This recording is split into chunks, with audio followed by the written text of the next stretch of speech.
يا عبادي الذين آمنوا إن أرضي واسعة فإياي فاعبدون كل نفس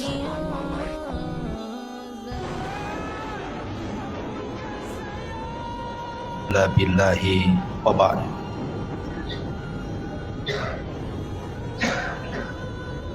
Alhamdulillah, di malam hari ini kita bisa kumpul kembali di Masjid Muhajirin, dan kajian di malam hari ini kita akan membahas, kalau biasa, Qasasul Anbiya, kisah-kisah para nabi di dalam Al-Quranul Karim. Khusus malam ini kita akan membahas tentang awal manazilil akhirah, tempat pertama kita menginjak rumah menuju akhirat. Artinya kita bicara tentang seputar alam kubur. Ma'asyiral muslimin yang dimuliakan Allah Subhanahu wa taala, di dalam sebuah hadis yang dikeluarkan Imam Tirmidzi, Nasai, Ibnu Majah dan yang lainnya, Nabi SAW bersabda, "Aktsiru dzikra hadhibil ladzatil maut." Perbanyak oleh kalian mengingat akan sebuah hal yang menghancurkan setiap kenikmatan. Kemudian Rasul mengatakan, apa itu al-maut, kematian. Pembahasan di malam hari ini kita akan membahas seputar kematian seorang mukmin. Kemudian apa saja yang terjadi saat kematian seorang mukmin ataupun kafir. Kemudian apa yang terjadi di alam kubur dan peristiwa-peristiwanya. Kemudian juga tentang gambaran azab kubur dan hal-hal yang bisa menyelamatkannya, termasuk juga bicara tentang ruh, kemana ruh ini di dalam kuburan. Inilah pembahasan yang kita akan bahas di malam hari ini. Mudah-mudahan cukup waktunya. Ma'asyiral muslimin yang dimuliakan Allah Subhanahu wa taala, ada 4 perkara kemana seorang mukmin itu harus mengingat sebuah kematian. Pertama, karena mengingat kematian bisa menjauhkan kita dari maksiat kepada Allah Subhanahu wa taala. Karena orang yang tidak pernah mengingat mati, maka orang akan terbiasa melakukan maksiat, karena dia pikir bahwa tidak ada kehidupan setelah kematian. Kemudian yang kedua, orang yang selalu mengingat kematian akan mempermudah untuk segera bertobat dan juga melakukan amal saleh. Kemudian yang ketiga, mengingat kematian adalah hal yang bisa mendatangkan rasa takut, sehingga orang tidak mungkin merasa aman dari azab kubur, dan dia akan berusaha untuk menghindarkan diri dari setiap penyebab yang akan menjerumuskan dari azab kubur. Tentu yang terakhir, mengingat kematian karena kematian sebuah kepastian, datangnya tanpa pemberitahuan, dan kematian bukan akhir dari sebuah perjalanan. Inilah hikmah kenapa kita disuruh mengingat kematian. Ma'asyiral muslimin yang dimuliakan Allah Subhanahu wa taala, Utsman ibn Affan radhiyallahu an apabila berdiri di samping kuburan, maka Utsman selalu menangis. Tetapi kalau Utsman dibicarakan tentang kondisi neraka dan azabnya, maka Utsman ibn Affan biasa-biasa saja. Kemudian ditanyakan kepada Utsman ibn Affan penyebabnya. Kenapa kalau disebut atau melihat kematian dia menangis, tetapi kalau diceritakan tentang akhirat dia biasa saja? Maka jawaban Utsman ibn Affan radhiyallahu an mengutip sabda Nabi sallallahu alaihi wasallam. Kata Nabi sallallahu alaihi wasallam, kata Utsman, "Innal qabra awwalu manazilil akhirah. Fa in naja minhu fama ba'dahu aisaru minhu. Wa illam yanju minhu fama ba'dahu asyaddu minhu." Sesungguhnya kuburan itu, kata Utsman mengutip sabda Nabi, adalah awal tempat seseorang menuju akhirat. Kalau dia selamat di kuburan, maka setelahnya lebih mudah bagi dia. Tetapi kalau dia tidak selamat di dalam kuburan, maka setelahnya akan lebih keras kepada dia. Itulah kenapa kemudian Utsman menangis saat diceritakan soal kematian. Banyak riwayat yang dicantumkan oleh Imam Ibnu Katsir ketika memberikan catatan kepada ayat yutsabbitullahu alladhina amanu bil qauli tsabit. Allah tetapkan jawaban bagi orang-orang yang beriman dengan jawaban yang mantap saat fitnah kubur. Saya akan sebutkan beberapa riwayat yang berkaitan dengan kematian. Pertama, riwayat daripada Bara bin Azib radhiyallahu anhu. Suatu ketika kata Bara bin Azib radhiyallahu anhu, kami keluar bersama Nabi SAW mengiringi jenazah seorang laki-laki dari Ansar.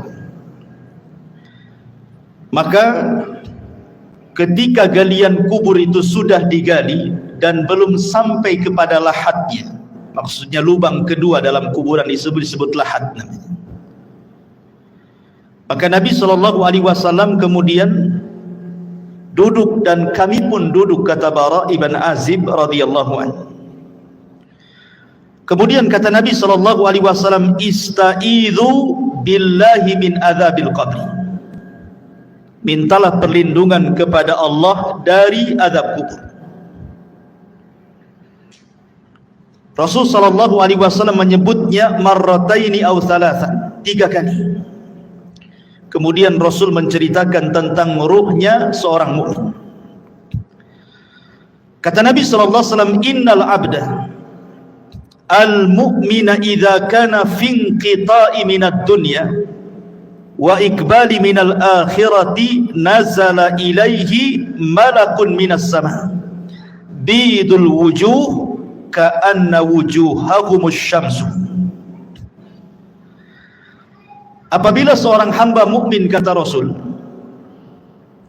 ketika dia hendak berpisah dari dunia dan menghadap akhirat, maka turun malaikat dari langit yang berwarna sangat putih sekali.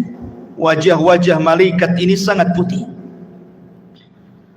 Dan yang dimaksud malaikat di sini tentu bukan satu malaikat, bukan malakul maut saja, tidak, tetapi diiringi dengan rusulul maut namanya, pembantu-pembantu malaikat maut, berdasarkan ayat Al-Quran, tawaffathum rusuluna, kami wafatkan dengan mengutus utusan-utusan kami, menunjukkan bukan satu malaikat tetapi banyak malaikat.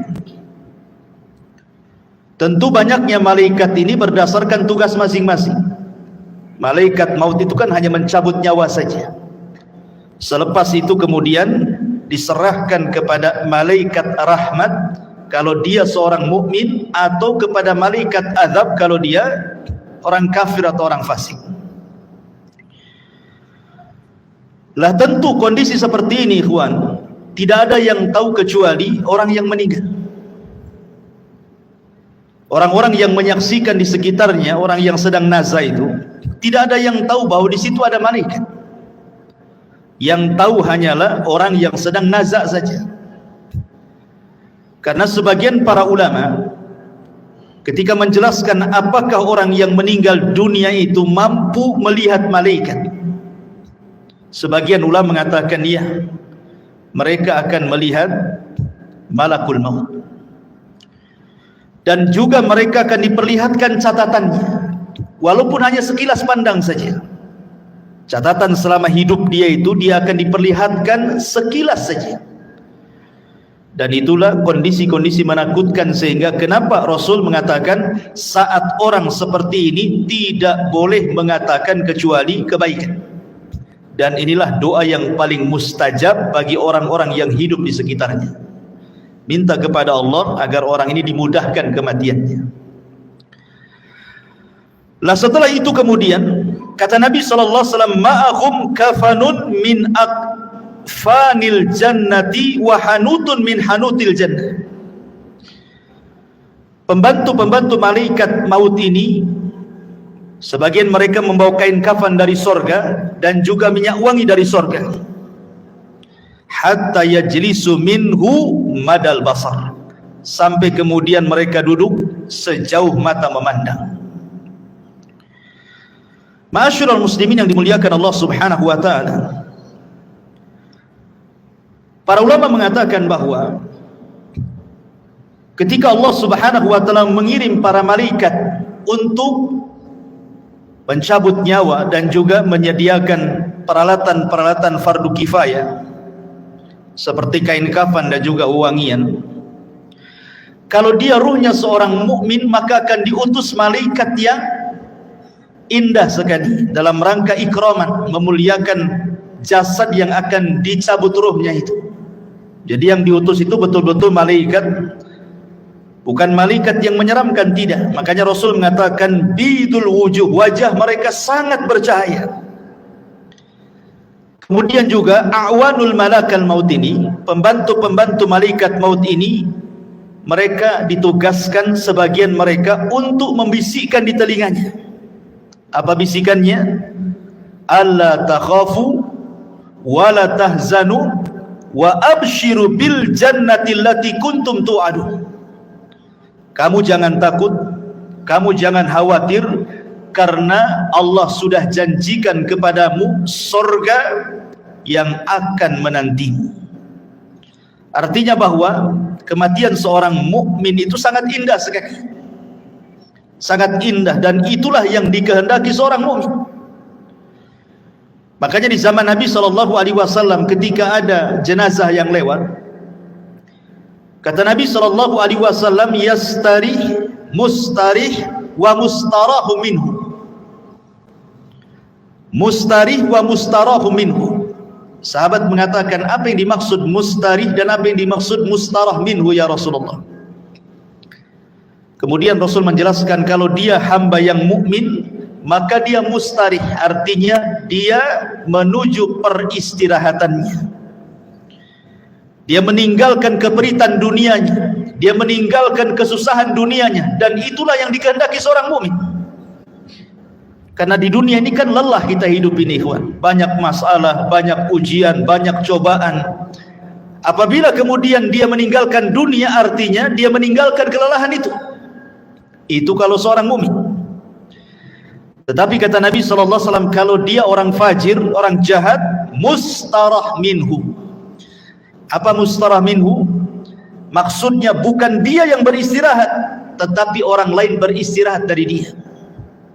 Orang lain senang dengan kematiannya, orang lain mengutuk kematiannya, mendoakan buruk kematiannya, bahagia dengan kematiannya. Itu maksudnya mustarah minhu itu. Jadi seorang mukmin itu memang kematian sangat ditunggu-tunggu, karena memang Nabi SAW yang mengatakan, man ahabba liqa Allah ahabballahu liqa'ah. Barang siapa yang cinta berjumpa dengan Allah, maka Allah pun rindu berjumpa dengan dia. Makanya kenapa diutus malaikat-malaikat seperti ini. Kemudian setelah orang ini dihadapkan dengan malakul maut dan juga rusulul maut, Maka kemudian dalam riwayat yang lain, malaikat maut akan menyeru kepada orang yang sedang sakaratul maut dengan panggilan, ya ayyatuhan nafsu at-tayyibah, wahai jiwa yang tenang, kanat fil jasadi tayyib, yang bersarang di jasad yang baik, ukhruji hamidatan, keluarlah dengan sangat terpuji, wa abshiri birauhi wa rauhanin wa rabbi ghairi ghadbah, berbahagialah, keluarlah wahai roh-roh yang baik dengan dihadapkan kepada Rabb yang tidak pernah murka kepada anda. Dalam riwayat, marhaban binafsi at-tayyibah, selamat datang jiwa yang sangat baik, ukhruji ila rabbiki radiyatan mardiyah, keluarlah kepada Rabb yang sudah menanti kamu dengan keridhaan. Tentu panggilan seperti ini, ikhwan, akan merangsang ruh itu untuk cepat keluar. Makanya kalau kita melihat di masyarakat kan, terkadang ada orang yang nazar itu sampai berhari-hari tidak keluar-keluar ruhnya. Ada yang 1 minggu dia sakaratul maut, koma. Ada yang 1 bulan tidak mati-mati. Tetapi ruhnya seorang mukmin ketika dipanggil seperti itu, maka Nabi SAW kemudian mempermisalkan ruhnya seorang mukmin ketika dipanggil dengan kata-kata wahai jiwa yang tenang, maka ruhnya itu akan keluar seperti tetesan air yang terakhir fi famis siqa, dari mulut teko yang terakhir dia keluar. Kalau saya analogikan ini botol aqua, ini kan banyak airnya. Kalau kita buka tutupnya ini, kemudian kita tuangkan, tentu air yang pertama kali yang keluar pasti deras, karena masih penuh dengan air kan. Tapi kalau seandainya air yang dalam botol ini hanya tinggal 1 tetes saja, kemudian kita tuangkan seperti ini, maka air yang 1 tetes itu akan mengalir dengan pelan kan, dengan pelan, kemudian jatuh persis di mulut teko tadi. Begitulah gambaran Rasul ketika menjelaskan ruhnya seorang mukmin itu keluar seperti tetesan air yang keluar yang terakhir dari mulut teko. Jadi akan lembut, lain dengan kalau kita langsung keluar begini kan langsung deras gitu ya. Tapi kalau tetesan yang terakhir kan lembut keluarnya, pelan, tapi pasti kemudian keluar. Begitulah Rasul menggambarkan ruhnya seorang mukmin apabila dicabut oleh Allah lewat para malaikat maut ini. Ma'asyiral muslimin yang dimuliakan Allah Subhanahu wa taala. Kemudian kata Nabi SAW, setelah ruh itu dicabut, ingat malakul maut itu hanya mencabut ruh saja, tugas dia selesai sampai di sini. Kemudian setelah itu beralih kepada malaikat rahmat atau disebut dengan rusulul maut namanya. Lah rusulul maut inilah yang kemudian mengambil alih ruh tersebut, kemudian meletakkan di kain kafan yang sudah disediakan dari sorga. Kemudian wewangian yang semerbak laksana minyak misik dalam riwayat. Jadi baunya itu membumbung sampai ke langit, sehingga setiap malaikat yang mencium baunya di langit itu, mereka akan bertanya, ruhnya siapa ini? Maka malaikat yang membawa ruh ini akan menyebut nama dengan nama yang dia sukai dipanggilnya di dunia dan mengatakan ruhnya fulan ibnu fulan. Maka semua malaikat di langit memuji ruh ini. Kemudian ruh ini diangkat sampai ke langit pertama. Maka kemudian penjaga pintu langit pertama membuka pintunya, kemudian naik ke langit pertama. Semua malaikat di langit pertama mendoakan ruh ini. Kemudian naik ke langit kedua, seluruh malaikat di langit kedua mendoakan ruh ini, sampai kemudian melewati langit ketujuh.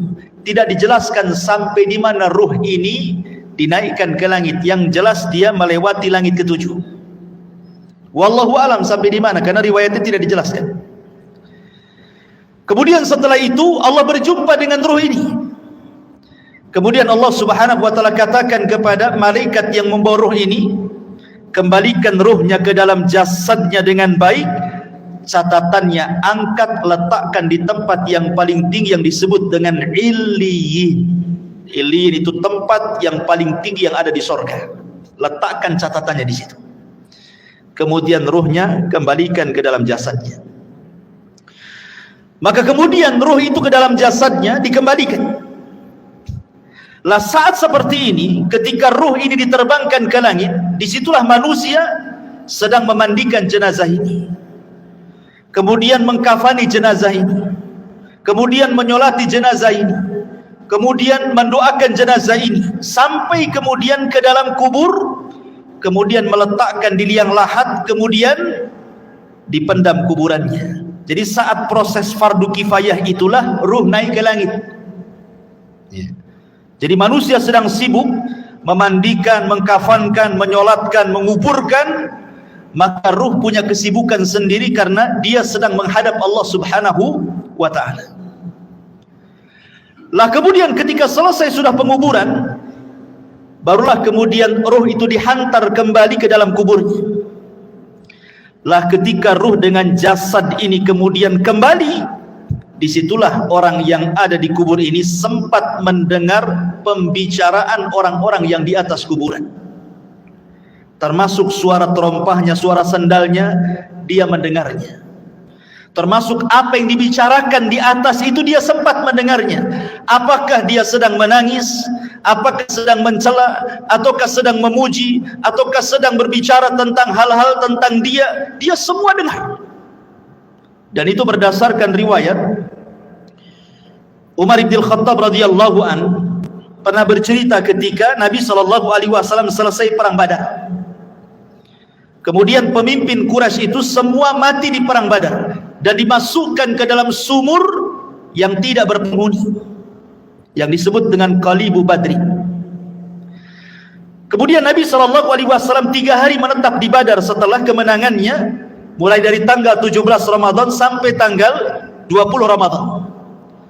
Kemudian Nabi SAW menghampiri sumur yang dilempar jasad-jasad para pembesar orang kafir, Abu Jahal, Umayyah, kemudian Al-Walid dan semua pembesar Quraisy yang dimasukkan ke dalam sumur itu. Kemudian Nabi SAW mengatakan dengan menyebut satu persatu namanya, wahai fulan, wahai Abu Jahal, wahai Uqbah, wahai Umayyah, disebutkan satu-satu tuh.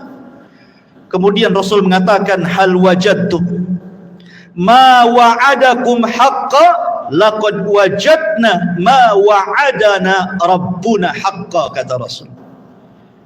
Wahai Abu Jahal dan para pembesar Quraisy yang lainnya, apakah kalian sudah mendapatkan yang kalian janjikan ketika kalian berada di dunia? Kata Nabi SAW, sungguh kami sudah mendapatkan apa yang Allah janjikan kepada kami hari ini berupa kemenangan. Umar bin Khattab radhiyallahu an ketika itu merasa heran kenapa Rasul berbicara dengan sumur yang di situ jasad-jasadnya pembesar orang-orang Quraisy itu. Kata Umar, ya Rasulullah, bukankah mereka sudah jadi bangkai? Mereka tidak akan mendengar ucapan. Tapi Nabi SAW mengatakan, ya Rasulullah, ketika Umar mengatakan, atukallimu amwatan, kenapa kau bicara dengan orang mati? Maka Rasul mengatakan, wallahi ya Umar, ma antum asma lima aqulu lahum, kalian tidak lebih mendengar dibandingkan orang-orang yang ada dalam sumur ini kepada ucapanku. Artinya para pembesar Quraisy yang sudah mati, yang sudah dimasukkan ke dalam sumur itu sangat mendengar ucapan Nabi.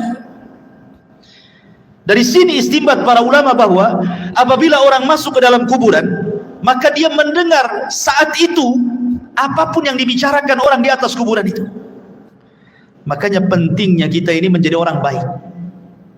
Sebab kalau orang jahat pasti akan dibicarakan keburukan di atas kuburan, dan itu menakutkan dia dalam kuburan kan gitu. Tetapi kalau yang dibicarakanlah pujian-pujian, tentu akan menenangkan. Karena tidak mungkin Allah mengumpulkan dua rasa takut, baik ketika di dunia ataukah ketika di dalam kuburan. Tidak mungkin Allah kumpulkan dua rasa takut. Kalau dia takut di dunia semasa hidupnya, maka dia akan merasa aman di kuburannya. Tapi kalau dia merasa aman di dunia, maka dia akan merasa takut di kuburannya. Lah ketika kemudian dia sempat mendengar suara-suara pembicaraan orang yang di atas kuburan, sampai yang terakhir sandal yang melangkah meninggalkannya, disitulah kemudian orang ini sempat mendengar akhir suara terompah yang meninggalkan jauh sampai di pintu gerbang kuburan. Disitulah Allah subhanahu wa ta'ala kirim amal solehnya. Dalam riwayat yang dikeluarkan atau yang diriwayatkan Abi Hurairah radhiyallahu an, tiba-tiba kemudian datanglah salat inda ra'sihi waz zakatu an yaminihi wasyamu an yasarihi wa kana fi'lul khairati min sadaqatin wassilahi wal ma'rufi wal ihsan ila nasi inda rijlaihi. Tiba-tiba ini sebelum mungkar dan nakir datang, maka amalan salat akan mendatangi dan ada di atas kepalanya. Kemudian zakat di samping kanannya, kemudian puasa di samping kirinya, kemudian perbuatan kebaikan dari sedekah, menyambung silaturahim, memerintahkan kebaikan, berbuat baik kepada manusia diletakkan di antara kedua kakinya. Karena kan posisi dia berbaring, ya, posisi orang yang dikuburkan berbaring, sehingga di arah kepalanya ada sholat, kemudian samping kirinya ada puasa, samping kanannya ada zakat, kemudian di sebelah kakinya ada sedekah, ada silaturahim, ada kebaikan, dan begitu seterusnya. Dan amalan-amalan ini menjelma sebagai manusia. Jadi amalan-amalan soleh itu, sholat akan menjadi manusia, kemudian zakat akan menjadi manusia dan akan mengelilingi dia dalam kuburannya. Sehingga kemudian ketika mungkar dan nakir ini datang, kemudian hendak membentak dengan fitnah kubur, dengan pertanyaan-pertanyaan kuburannya dari arah kepalanya, maka amalan yang ada di kepalanya, amalan solatnya akan mendorongnya dan mengatakan, ma qibali madkhal, tidak ada jalan lewat sini. Kemudian yang ketika malaikat mungkar dan nakir akan bertanya dari sebelah kirinya, maka akan didorong oleh amal soleh sebelah kirinya dan mengatakan, ma qibali madkhal, tidak ada jalan kau untuk bertanya kepada orang ini. Dan begitu seterusnya, setiap kali malaikat mungkar dan nakir bertanya ini dari arah mana saja, maka kalian dilindungi oleh amal solehnya. Subhanallah ikhwan, ya. Sehingga malaikat yang akan memfitnah kubur ini kebingungan harus bertanya dari arah mana. Makanya kemudian disebutkan dalam riwayat ini, fayajlisu wa qad tamatsalat lahu syamsu wa qad danat lil ghurub fayuqalu lahu akhbirna amma nas'aluka fayaqulu da'uni hatta usalli. Ketika kemudian malaikat maut atau malaikat mungkar nakir hendak bertanya, tiba-tiba tidak digubris, tidak direspon oleh orang ini dan mengatakan, jangan tanya saya hendak sholat. Dia kepikiran ingin sholat. Bayangkan, ruhnya seorang mukmin yang ada dalam kubur itu masih kepikiran ingin sholat dan mengatakan, da'uni hatta usalli, jangan dulu kau tanya aku sampai aku laksanakan sholat katanya. Padahal sudah tidak ada sholat lagi di kuburan ya. Tapi begitulah ruhnya seorang mukmin, semangat ibadahnya itu sampai dalam kuburan. Akhirnya kemudian dia pun didudukkan dengan cara baik, kemudian juga ditanya dengan cara baik. Masalahnya dalam sebuah riwayat bahwa malaikat mungkar dan nakir ini saat bertanya kepada ruhnya orang yang beriman ini, kata Nabi SAW bahwa bentuknya ini memang luar biasa, sangat menakutkan. di mana suaranya kalbarki, suaranya malaikat mungkar dan nakir itu seperti petir, menggelegar. Kemudian juga ucapannya seperti kilat dan wajahnya sangat menakutkan. Dari sini ikhwatu fiddin, pertanyaan semudah apapun dalam kondisi takut pasti akan sulit dijawab kan? Anda saya tanya dengan pertanyaan-pertanyaan, tetapi kemudian setelah itu saya bunuh Anda, umpamanya saya letakkan pistol di kepala, kemudian saya tanya dengan beberapa soalan. Ketika rasa takut menguasainya, soalan semudah apapun akan sulit dijawab. Akan sulit dijawab. Ini kan soalan-soalan yang ma'ruf kita dengar di dunia. Siapa Rabbmu? Kita katakan Allah. Siapa Nabimu? Kita katakan Muhammad. Apa agamamu? Kita katakan Islam. Itu kan mudah. Mudah soalan ini. Tetapi dalam kondisi takut ikhwatu fiddin, walaupun soalan-soalan ini mudah dijawab, belum tentu orang bisa menjawab. Karena memang suara malaikat ini yang bertanya kepada orang ini luar biasa. Suaranya seperti kilat menggelegar, wajahnya menakutkan. Disinilah Allah subhanahu wa ta'ala berikan hidayah kepada ruhnya seorang mukmin, kepada hamba seorang mukmin, dan Allah katakan yutsabbitullahu alladhina amanu bil qauli tsabit. Allah akan tetapkan jawaban orang-orang yang beriman dengan jawaban yang mantap. Jadi yang menjawab itu adalah ketetapan dari Allah, taufik dari Allah, bukan kita. Kan dalam kondisi takut kita tidak bisa jawab ya. Tetapi hamba yang beriman ditolong dalam kuburannya, sehingga Allah subhanahu wa ta'ala arahkan jawabannya, sehingga setiap ditanya dia sanggup menjawab. Dan ketika dia sanggup menjawab itulah Allah subhanahu wa ta'ala memberikan rekomendasi dari langit dan mengatakan ang sadaqa abdi, hambaku telah benar. Ketika sudah dikatakan hambaku telah benar, mungkar dan nakir pun sudah pergi, tiba-tiba Allah katakan bentangkan kuburannya sejauh mata memandang. Bentangkan kuburannya sejauh mata memandang. Berikan cahaya dalam kuburannya. Bukakan pintu dari sorga. Hantarkan minyak wangi dari sorga. Pakaian, minuman dari sorga. Suasana dari sorga hantarkan ke dalam kuburannya. Itulah yang disebut dengan nikmatul kubur namanya. Nikmat kubur. Ma'asyiral muslimin yang dimuliakan Allah Azza wa Jalla. Aisyah radhiyallahu anha pernah menceritakan suatu ketika masuk nenek-nenek Yahudi ke rumah Aisyah radhiyallahu anha. Kemudian nenek Yahudi ini mengatakan kepada Aisyah radhiyallahu anha, "Inna ahlal kubur yu'adzabuna fi kuburihim." Sesungguhnya orang-orang yang dikubur itu, kata nenek Yahudi ini, mereka akan diazab dalam kuburan mereka. Kemudian Aisyah mengatakan, kadzab, dusta kamu. Saya akan tanyakan kepada Nabi SAW. Maka setelah itu kemudian nenek Yahudi pergi, Rasul masuk ke rumah Aisyah.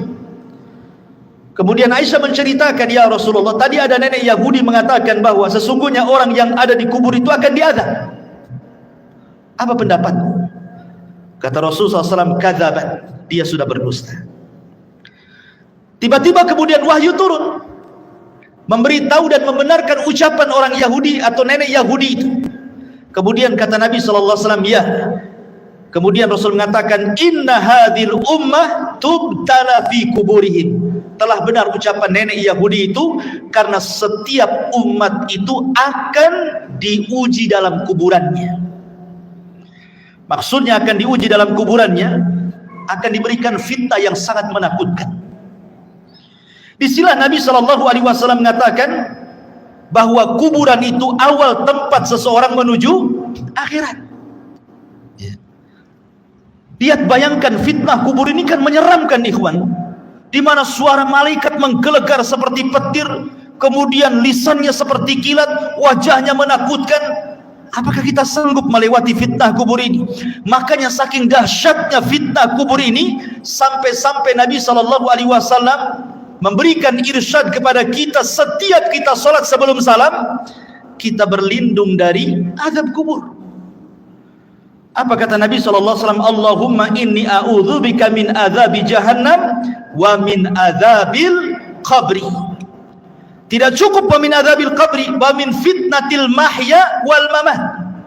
Dari fitnah kehidupan dan kematian. Fitnah kematian artinya fitnah kubur. Karena sangat mengkhawatirkan. Makanya wajar kalau seandainya Nabi SAW memerintahkan para sahabat saat kemudian menguburkan jenazah, disuruh minta dua perkara. Dan ini sunnah bagi antum yang mengantarkan jenazah ke kuburan. Ini jadi sunnah. Setiap antum mengantarkan jenazah ke kuburan, kemudian menguburkannya dan selesai penguburan, dua doa yang disunnahkan oleh Rasul sebelum antum pulang. Pertama, istaghfiru li akhi. Mintalah kepada Allah ampunan akan dosa saudara kita yang ada di kuburan ini. Yang kedua, minta kepada Allah ketetapan supaya dia sanggup menjawab. Itu saja. Itu sunnah dua, jangan pernah ditinggalkan. Jangan kita hantarkan mayat ke kuburan, setelah dikuburkan kita pulang. Enggak begitu sunnahnya. Tetapi selesai penguburan jangan pulang dulu. Kita dekati kuburan, kemudian kita kepal beberapa tanah kalau kita tidak ikut menguburkan, kemudian kita letakkan di atas kuburannya, kemudian kita katakan, ya Allah ampuni orang ini, ya Allah tetapkan jawaban orang ini, kemudian pulang. Itu sunnahnya, ya. Ma'asyiral muslimin yang dimuliakan Allah Subhanahu wa taala. Kembali kepada hadis Nabi sallallahu alaihi wasallam. Kemudian Nabi sallallahu alaihi wasallam mengatakan, adapun ruhnya orang fajir, orang jahat, orang kafir, orang fasik, maka kemudian malaikat maut ini akan menyerukan dengan kalimat-kalimat yang sangat menakutkan saat kematiannya. Dia mengatakan, ya ayyatuhan nafsul khabithah kanat fil jasadil khabithi ukhruji dhamimatan wa abshiri bihamimin wa ghassab. Subhanallah.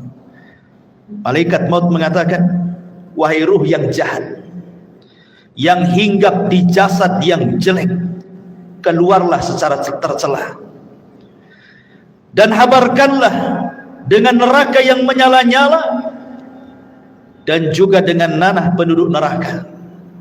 Coba bayangkan panggilannya, wahai jiwa yang buruk, yang bersarang di jasad yang buruk, keluarlah secara tercela dan habar gembirakan dengan neraka yang menyala-nyala dan darah dan nanah penduduk neraka yang sudah menunggunya. Keluar kamu.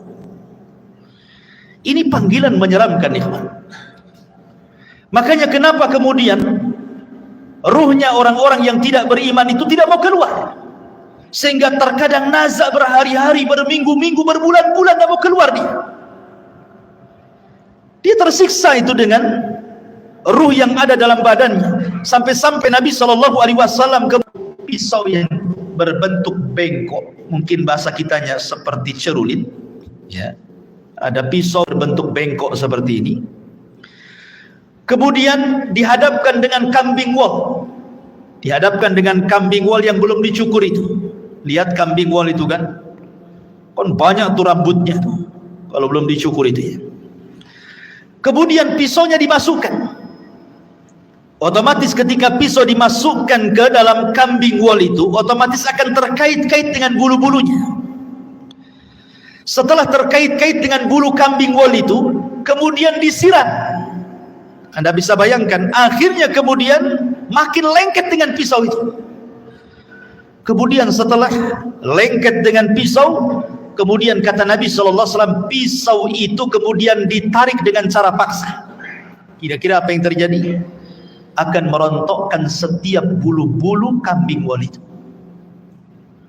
Maknanya ketika ruhnya orang fasik, orang fajir, orang kafir dicabut itu, maka akan merontokkan seluruh persendiannya, seluruh tulang-tulangnya, dan dia akan menjerit. Tidak ada yang tahu rasa sakitnya kecuali Allah, dan jeritannya tidak ada yang mendengar kecuali binatang. Manusia tidak dengar, tetapi para binatang tahu.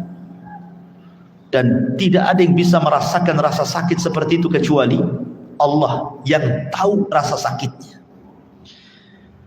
Jangan lagi orang fasik, ikhwan, orang yang beriman saja. Kata Nabi SAW, wa inna fil al-mauti la saqarat. Dalam kematian itu kan ada keperitan, ada rasa sakit. Setiap orang pasti merasakannya. Nabi saja merasakannya. Tetapi rasa sakit yang diderita seorang mukmin saat kematian itu adalah, boleh jadi itu akhir penggugur dosa dia. Tapi rasa sakit yang diderita orang fajir, orang fasik, orang kafir, boleh jadi itu awal azab saat kematiannya. Ma'asyiral muslimin yang dimuliakan Allah Azza wa Jalla. Kemudian setelah itu ruh itu keluar, apa yang terjadi? Kata Nabi SAW, maka dia sudah disediakan kain kafan dari neraka. Kain kafan dari neraka itu. Artinya ini bukan kain kafan biasa. Kain kafan yang penuh dengan api. Dengan bau busuk penduduk neraka yang melambung ke langit. Ketika para malaikat itu mencium baunya, semua membencinya, semua mengutuk dan melaknatnya. Ini ruhnya siapa? Bau sekali. Tidak ada yang memuji ruh ini. Sehingga ketika betul-betul Rasulul Maut ini mengangkat ruh itu dalam kain kafan di neraka sampai membumbung ke langit, apa yang terjadi? Tidak ada satu pun pintu langit yang mau dibuka. Lihat bahasa Al-Quran.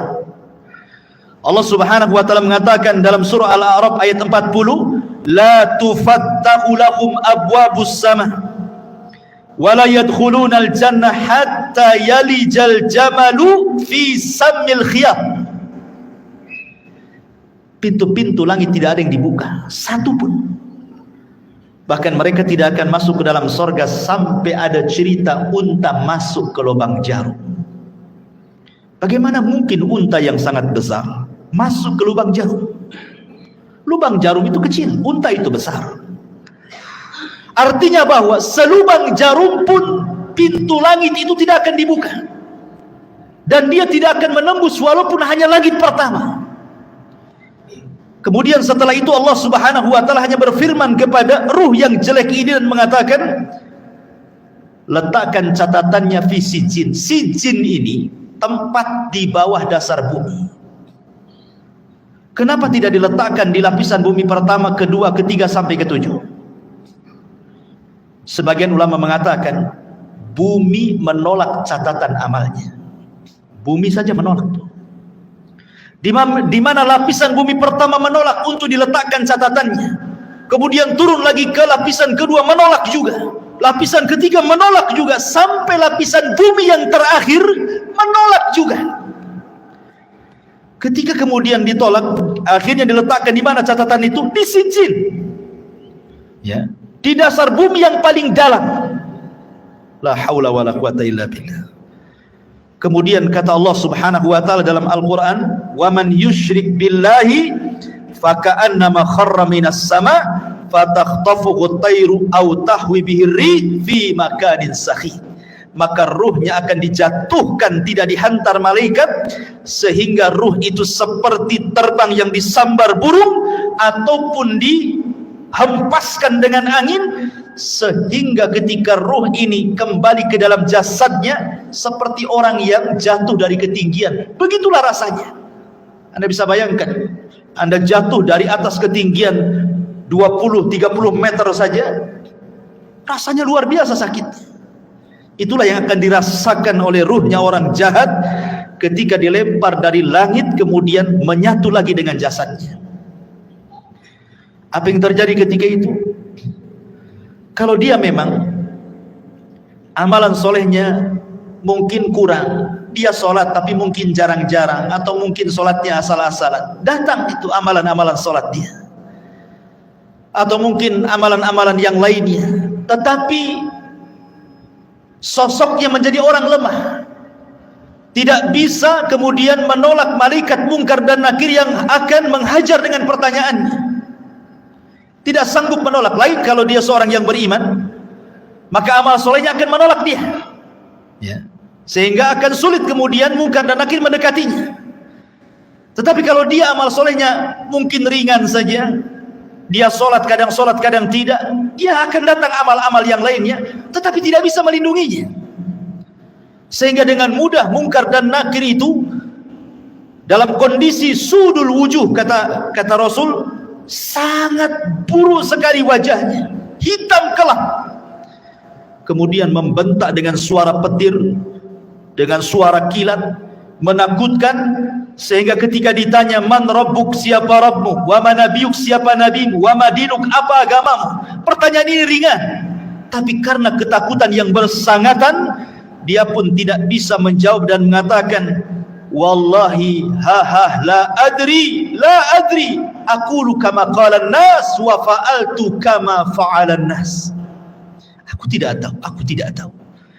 Aku mendengar, ya pernah mendengar apa yang diucapkan manusia seperti itu. Dia tidak bisa menjawab.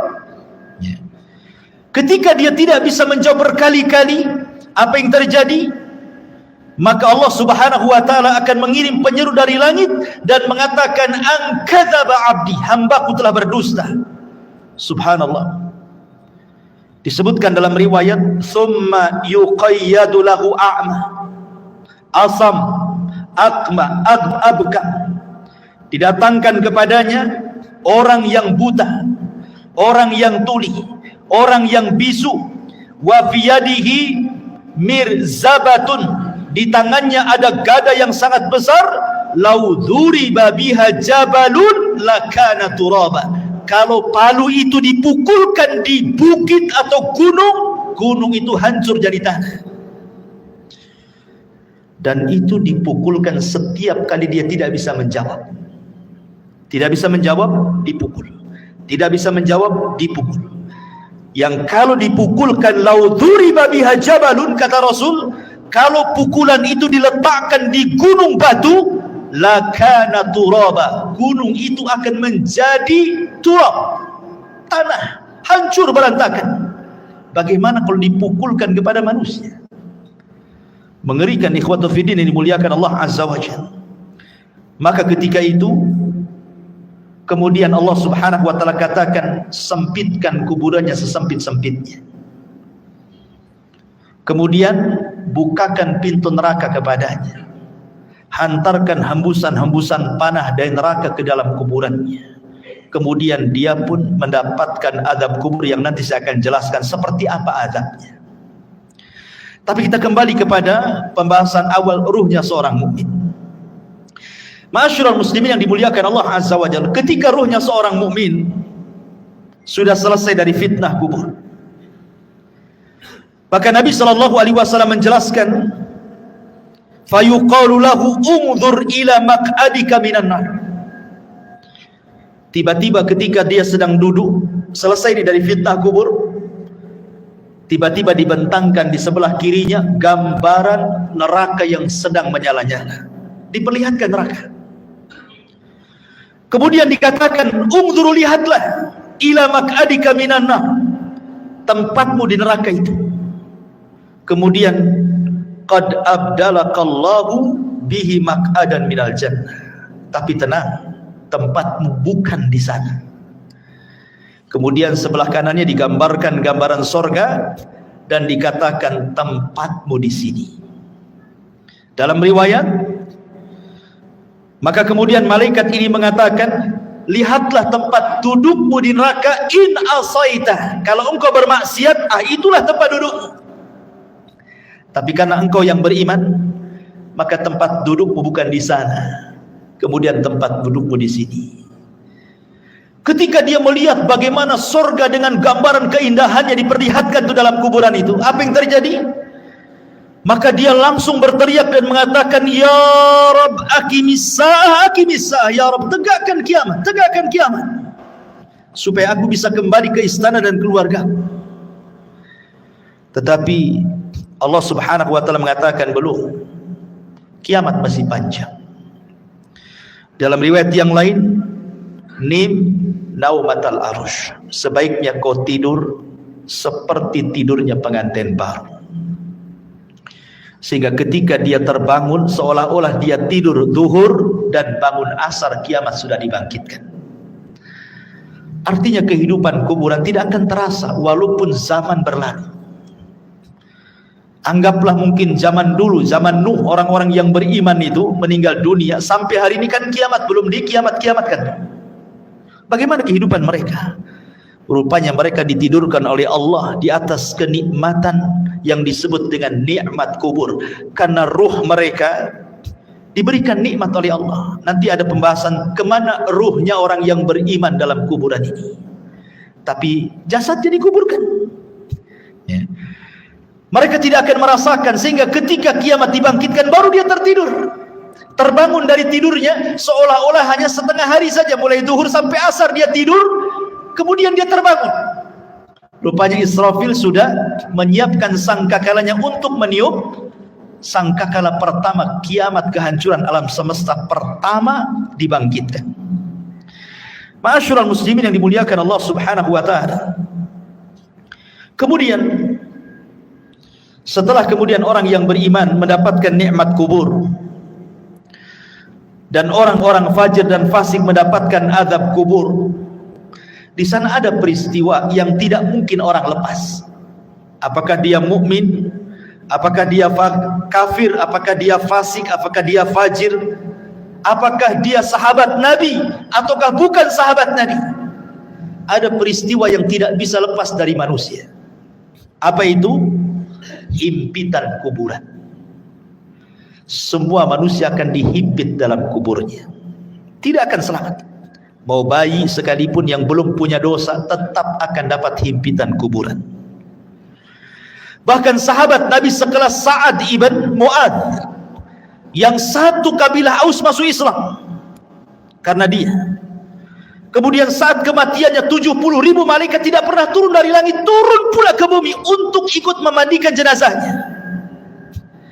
Tapi Rasul mengatakan, kalau ada orang yang selamat dari himpitan kubur, Sa'adlah orangnya. Tapi Sa'ad pun tidak selamat.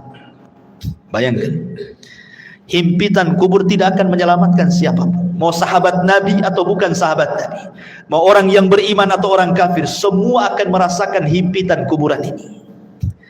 Tapi sebagian para ulama membahas, tentu akan ada perbedaan himpitan bagi orang yang beriman dengan himpitan bagi orang kafir atau fasik. Sebagian ulama mengatakan, adapun himpitan bagi orang yang beriman itu seperti ibu memeluk anaknya. Rasa kasih sayang seorang ibu kepada anaknya, seperti itulah bumi ketika menghimpit, laksana seorang ibu memeluk anaknya. Karena kita ini dari tanah dan akan kembali kepada tanah. Jadi tanah itu seperti ibu bagi kita. Sehingga ketika himpitan tanah itu menghimpit setiap jasad orang yang beriman, maka tidak akan merasakan rasa sakit sedikit pun, karena itu bentuk sayang seorang ibu kepada anak. Tetapi kalau yang dihimpit itu orang kafir, orang fasik, orang fajir, orang jahat, maka dia akan merasakan sakit yang luar biasa. Dia akan menjerit-jerit. Semua tidak ada yang mendengar kecuali binatang jeritannya, karena akan mematahkan semua tulang, persendian dan begitu seterusnya. Ma'asyiral muslimin yang dimuliakan Allah Azza wa Jalla, inilah sekilas gambaran ruhnya orang mukmin, fasik, fajir, fasik, munafik dan begitu seterusnya saat kematian. Kita masuk pada pembahasan yang kedua, tentang macam-macam azab kubur. Ma'asyiral muslimin yang dimuliakan Allah Azza wa Jalla, azab kubur itu adalah sebuah hal yang wajib kita imani.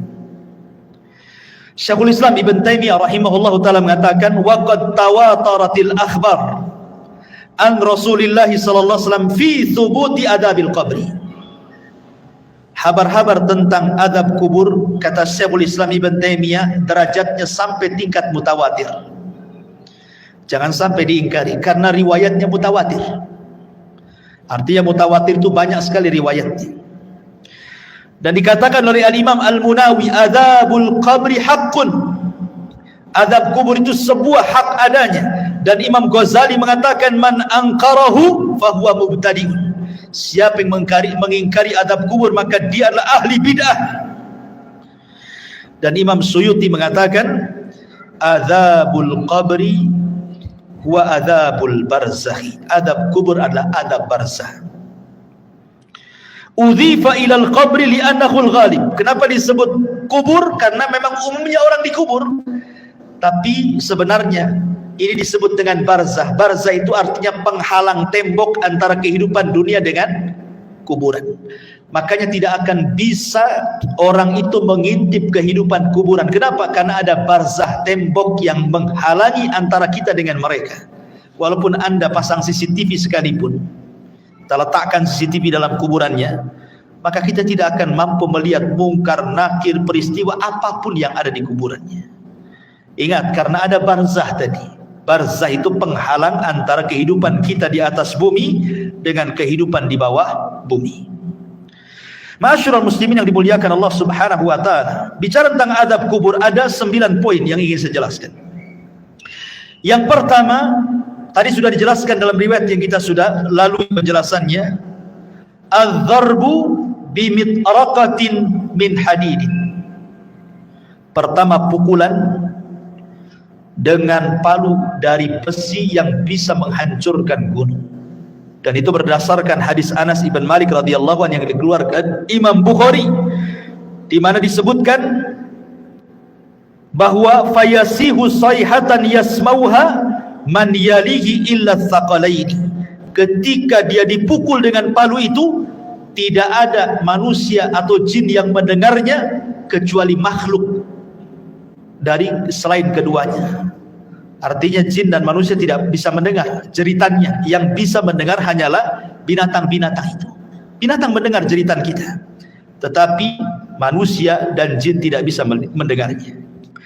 Kemudian yang kedua, yufrashu lahu qabruhu naran wa yulbasu naran wa yuftahu lahu babu ila an-nar wa yudayyaku alaihi qabruhu wa yudrabu bimitraqatin adimatin law dhuriba biha jabalun la sara turaba wa yubashshiru bil adzabi fil akhirah.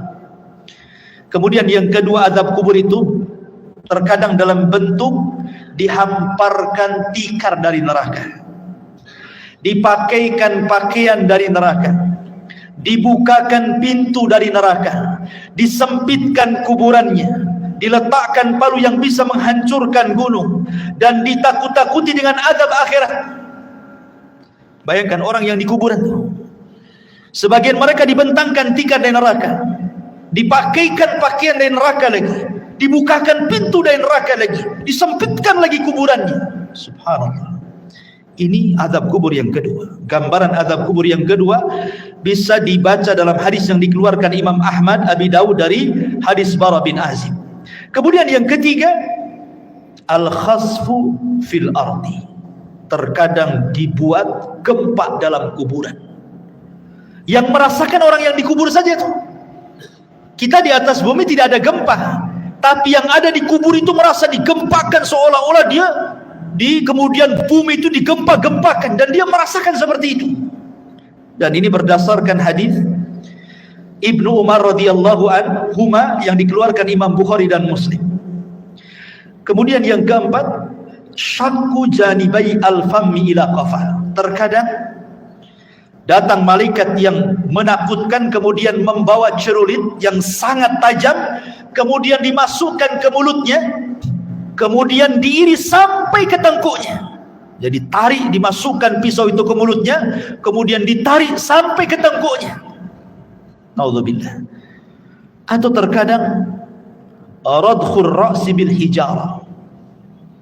Ada malaikat yang membawa batu besar, kemudian orang itu dibaringkan, kemudian dibentur-benturkan kepalanya. Kalau hancur nih, dikembalikan lagi kepalanya menjadi bentuk baru, dihancurkan kembali, dan begitu seterusnya.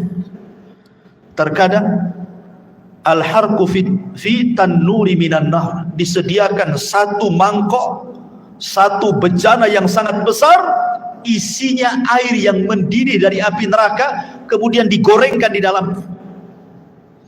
Atau terkadang as-sibahatu fi nahri min damin ma'adh-dharbi bil hijarah. Tiba-tiba kemudian dia dihadapkan dengan sungai, semuanya bentuk darah. Kemudian dia diletakkan di tengah-tengah sungai darah itu. Kemudian dia akan berenang, tidak bisa ke pinggir, karena setiap ke pinggir maka akan dipukulkan batu yang sangat besar ke mulutnya. sehingga dia akan berputar-putar sampai mati hidup lagi, dan begitu seterusnya. Dan 4 poin ini berdasarkan hadis Bukhari yang dikeluarkan atau yang diriwayatkan oleh Samurah ibn Jundab radhiyallahu anhu. Kemudian yang nomor 8, ishti'alul malil masruq minal ghanaim ala sahibi. Kalau dia dahulunya di dunia suka mencuri ghanimah, harta rampasan perang yang belum dibagi, maka harta itu akan didatangkan dan akan menyala-nyala seperti api yang sangat besar dan menyambar-nyambar dirinya. Atau yang terkadang, yang terakhir yang nomor 9, wa ma'ahadal adab al-hissi hunaka aidan adabul ma'nawi. Ini kan adab hissi, adab badannya. Tapi di sana juga adab, ada yang disebut adabun ma'nawi, adab secara makna, dengan ditakut-takutinya dia dengan neraka. Jadi dibentangkan gambaran di neraka, nanti kamu akan masuk ke situ, nanti akan masuk ke situ, dan dia akan merasa takut yang luar biasa. Ini padahal baru adabul adnaya, adab yang rendah. Adab yang besar itu nanti di neraka. Ini 9 gambaran tentang adab kubur. Adapun adab kubur sendiri, ikhwan, itu terbagi menjadi 2. Ada adab kubur itu yang azabun daim la yanqati'u ila qiyamis sa'ah. Adabnya terus sampai kiamat dibangkitkan, enggak terputus. Dan yang kedua, ada adab kubur itu tidak terus tetapi terputus. Seperti apa gambarannya? Yang pertama, azab kubur yang tidak terputus sampai kiamat adalah azab kubur bagi orang kafir dan bagi orang munafik, dan itu disebutkan dalam surah Ghafir ayat 46. Adapun azab yang terputus adalah azabnya usatul muwahhidin. Mungkin di dunia dia ahli tauhid, orang yang beriman, tetapi terjerumus kepada kemaksiatan. Dia sholat tapi masih berzina, dia sholat masih berdusta, dia sholat mungkin riba, dan begitu seterusnya. Jadi dia masih berbuat baik, beribadah, tapi satu sisi dia bermaksiat, ya. Maka orang-orang yang seperti ini tidak terus menerus sampai kiamat. Akan tetapi orang yang seperti ini akan terputus azabnya dengan rahmat Allah subhanahu wa ta'ala. Jadi akan terputus dengan rahmat Allah subhanahu wa ta'ala. Itu berdasarkan hadis Abdullah ibn Umar radhiyallahu anhuma. Nabi mengatakan, inna ahadakum idza mata urida alaihi maq'aduhu bil ghadati wal ashi, in kana min ahlil jannah famin ahlil jannah, wa in kana min ahlin nar famin ahlin nar, yuqalu hadha maq'aduka hatta yab'atsaka Allahu ilaihi yaumal qiyamah.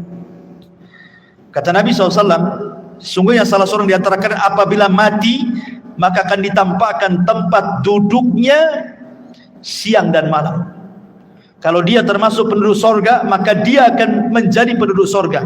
Kalau dia termasuk penduduk neraka, maka selamanya dia akan diazab sampai kiamat dibangkitkan. Artinya kalau orang beriman, ya akan diazab, tetapi ada akhirnya, terputus. Mungkin dengan rahmat dan kasih sayang Allah subhanahu wa ta'ala. Tapi kalau dia orang kafir, orang munafik, maka tidak akan terputus. Kemudian pembahasan yang keempat tentang apa penyebab azab kubur. Penyebab azab kubur yang paling dominan adalah an-namimat, orang yang suka mengadu domba. Wa adamu tanazzuh minal baul, dan tidak perhatian dengan kebersihan hadas. Dia kencing sembarang. Kan banyak tuh orang yang kencing-kencing sembarang, ya, tidak cebok gitu ya, tidak jelas ceboknya. Dan ini berdasarkan hadis Nabi SAW dari Abdullah ibn Abbas radhiyallahu anhuma. Jadi Nabi SAW ketika itu lewat di 2 kuburan, dua-duanya sedang diazab. Kemudian Rasul mengambil pelepah kurma, kemudian dibelah 2, kemudian ditancapkan di 2 kuburan. Kemudian Rasul mengatakan, mudah-mudahan dengan 2 pelepah kurma yang belum kering ini bisa meringankan azabnya. Kemudian sahabat mengatakan, kenapa orang itu diazab wahai Rasul? Kata Rasul, yang satu karena dia namimah, suka mengadu domba. Yang satu karena tidak pernah bersih apabila membersihkan hadas. Ini 2 poin. Yang ketiga, ghibah. Orang yang suka menggibah. Dan ini berdasarkan hadis yang dikeluarkan Imam Ahmad dan juga At-Tabrani dengan sanad yang sahih dari hadis Abi Bakrah. Bahwa Nabi SAW mengatakan salah satunya adalah yang menjadikan penyebab azab kubur adalah ghibah. Ghibah itu membicarakan orang yang kalau orang itu mendengarnya dia tidak suka. Kemudian yang nomor 4, al-ghulul. Dia khianat dalam harta, mencuri harta orang. Kemudian juga yang nomor 5, hajrul Qur'anil Karim wa rafduh. Dia tidak suka dengan Quran. Dan penyebab orang jauh dari Al-Quran hari ini apa? Handphone. Yang menyebabkan orang jauh dari Quran itu HP atau handphone. Subhanallah, gara-gara handphone Quran itu tidak pernah disentuh lagi. Alasannya sudah ada aplikasi Al-Quran di dalam handphone. Saya nggak yakin orang punya handphone itu ada aplikasi Quran kecuali download kan. Harusnya yang pertama kali kalau antum beli handphone itu yang di-download itu Quran kan? Harusnya yang pertama kan? Tapi enggak, yang pertama di-download apa? Facebook dulu, YouTube dulu, Instagram dulu, kan begitu ya? Quran itu belakangan kalau butuh saja. Padahal harusnya yang pertama itu. Subhanallah ya. Sekarang ini banyak orang yang mengeser hal-hal yang baik, tetapi hanya sekedar copy paste, kemudian pemberitahuan ibadah kepada manusia lewat medsos, tapi dia sendiri malas ibadah kan? Malas. Bahkan orang yang ibadah saja sekarang diberitahu. Kalau dulu orang sholat malam, tidak ada yang memberitahu dia sedang sholat malam kan? Sekarang dia kasih tahu orang. Kalau dia sedang sholat malam itu dia kasih tahu orang dengan cara apa? Ya nulis status lah di Facebook. Ya mudah-mudahan ada yang bangun jam sekian. Maksudnya itu ingin ngasih tahu bahwa dia bangun. Cuman ngasih tahu saja. Sholat kan gitu. Seolah-olah dia sedang sholat, orang tidak kan begitu. Ini kan ria juga. Apa bedanya kan begitu? Sekarang ini semua itu memang banyak orang yang baik mengeser kebaikan, tapi hanya di-share saja. Orang yang mengeser sendiri tidak pernah mengamalkan kebaikan yang di-share-nya kan? Lalu apa faedahnya ikhwatul fillah muliakan Allah azza wajalla? Makanya di sini ikhwatul fillah bahwa tantangan yang paling berat ketika orang jauh dari Quran itu adalah handphone. Handphone ini tidak bisa lepas dari kita. Tidur saja wajib di sampingnya.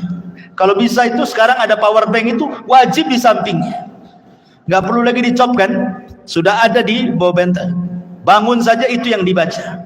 Kira-kira ada apa nih? Ya. Kemudian kalaupun dia sekarang kan tidak ada orang dengar televisi kan atau melihat televisi, jarang. Orang sekarang pegang handphone, di mobil pegang handphone, di pekerjaan tinggal handphone. Kalau hilang handphonenya, itu kayaknya hilang dunia dari dia. Ya kan? Kalau dompet ketinggalan, gampang lah nanti. Tapi kalau handphone ketinggalan, pulang diambil. Ya, sampai seperti itunya.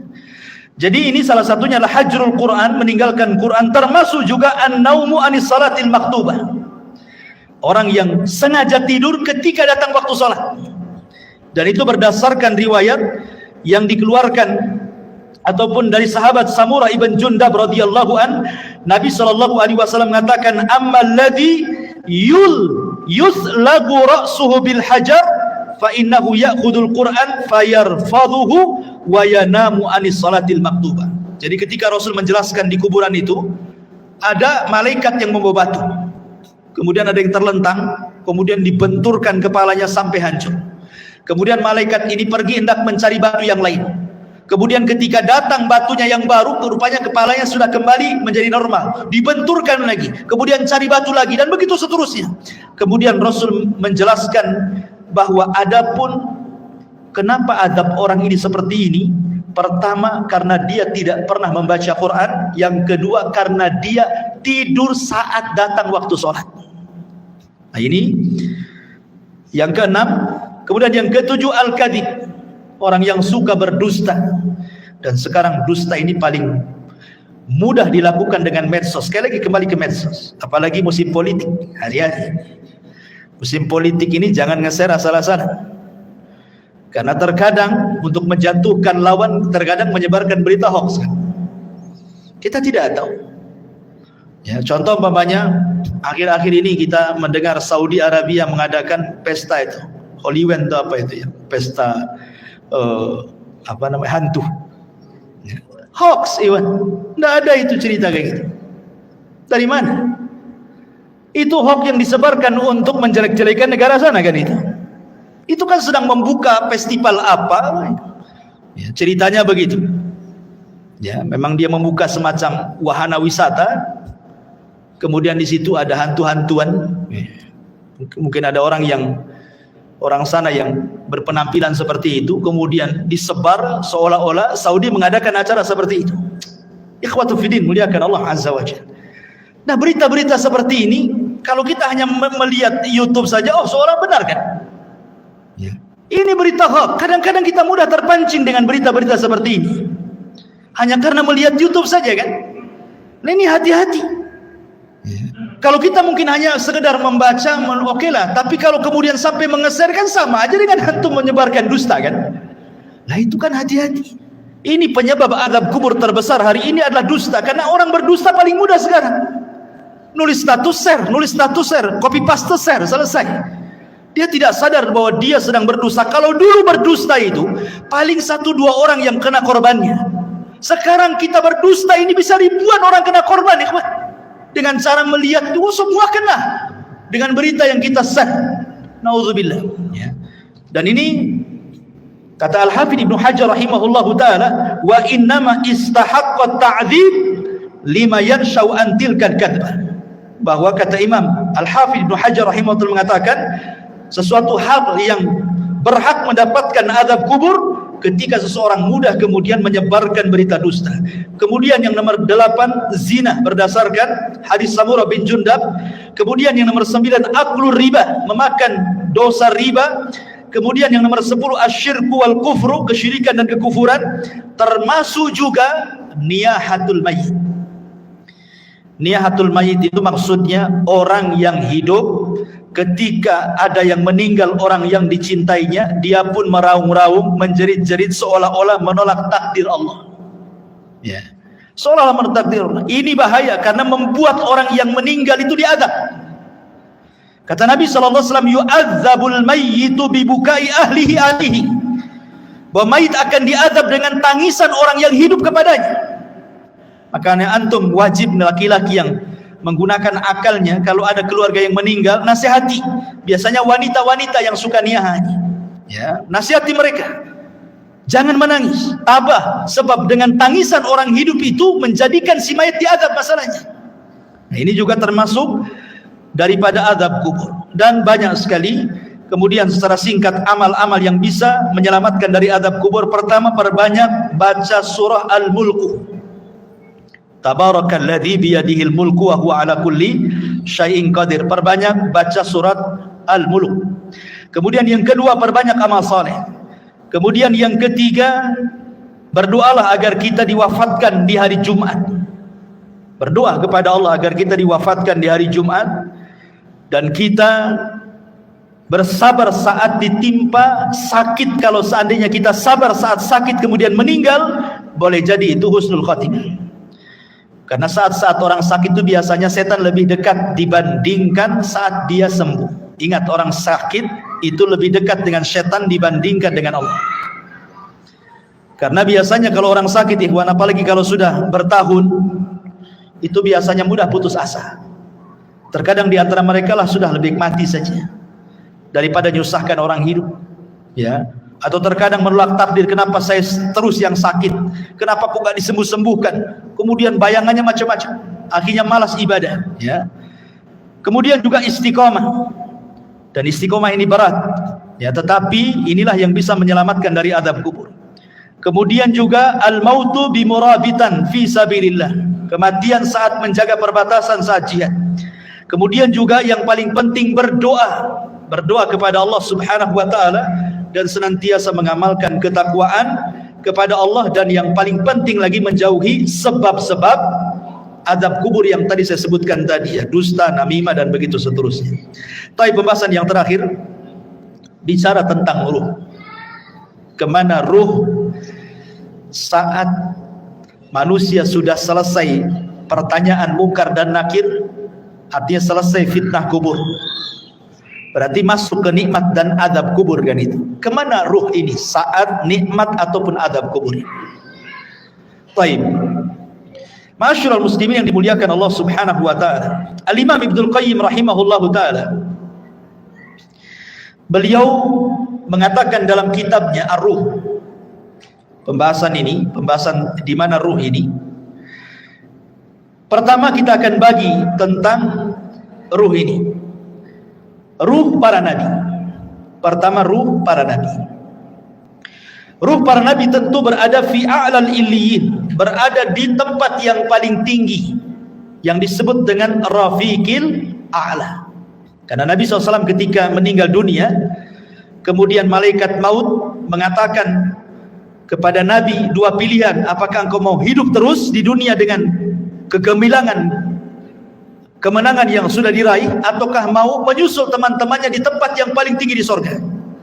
Maka Rasul mengatakan, Allahumma ila rafiqil a'la, saya memilih ke tempat yang paling tinggi di surga.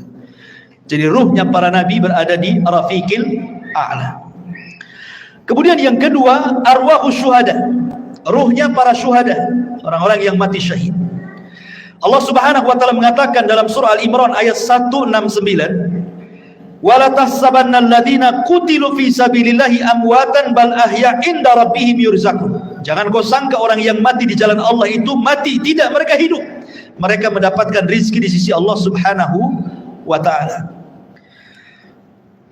Abdullah bin Mas'ud radhiyallahu anhu ketika bertanya tentang ayat ini kepada Nabi sallallahu alaihi wasallam, di mana ruhnya para syuhada? Maka Rasul mengatakan, arwahuhum fi ajwafi tairin hadarin laha qanadilun mu'allaqatun bil arsy.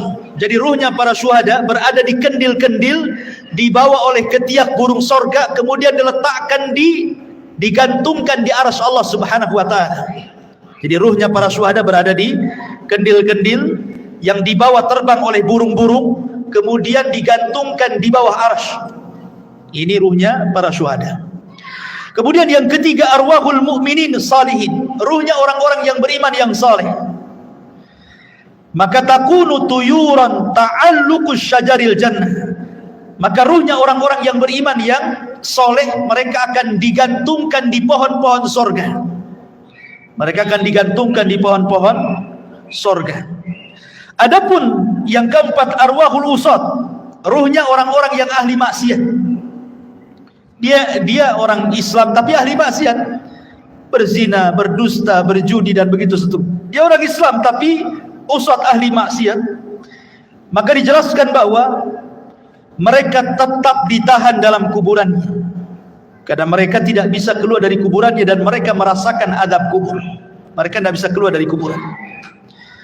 Kemudian juga yang nomor 5, Imam Ibnu Qayyim rahimahullah ta'ala mengatakan, masih membahas tentang usad, maksudnya orang yang ahli maksiat. Minhum man yakunu mahbusan ala babil jannah kama fi haditsil akhar, ra'aitu sahibakum mahbusan ala babil jannah.